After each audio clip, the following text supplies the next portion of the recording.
అందిన వార్త తిరుపతిలో ఘోర అగ్ని ప్రమాదం శ్రీ గోవిందరాజస్వామి ఆలయంలో జరిగింది. అయితే ఈ వివరాలన్నీ ఇప్పుడు మనం పూర్తిగా తెలుసుకుందాం. అంతకంటే ముందు ఈ ఛానల్ని సబ్స్క్రైబ్ చేసుకుని లైక్ చేయండి. ఈ వీడియోని అయితే పూర్తిగా చూడండి, అప్పుడే మీకు కంప్లీట్ ఇన్ఫర్మేషన్ అనేది తెలుస్తుంది.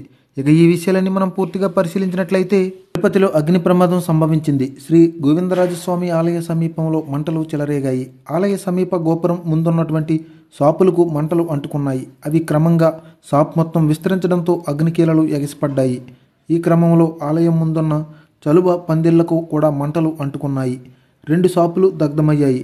భారీ అగ్నికీలలు ఎగసిపడడంతో స్థానికులతో పాటు భక్తులు కూడా తీవ్ర భయాందోళనకు గురయ్యారు. బుధవారం తెల్లవారుజామున ప్రమాదం జరగడంతో చలువ పందిళ్లు పూర్తిగా దగ్ధమయ్యాయి. ఈ ఘటనకు సంబంధించి సమాచారం అందుకున్నటువంటి పోలీసులు, అగ్నిమాపక సిబ్బంది స్పాట్కి చేరుకుని మంటలను అదుపులోకి తీసుకువచ్చారు. అయితే ఈలోపే షాపులో సామాగ్రి, చలువ పందిళ్లు పూర్తిగా కాలిపోయాయి. భక్తులు పెద్దగా లేకపోవడంతో ప్రాణనష్టం తప్పింది. ఓ దుకాణంలో విద్యుదాఘాతం కారణంగానే అగ్ని ప్రమాదం సంభవించినట్లు అధికారులు గుర్తించారు.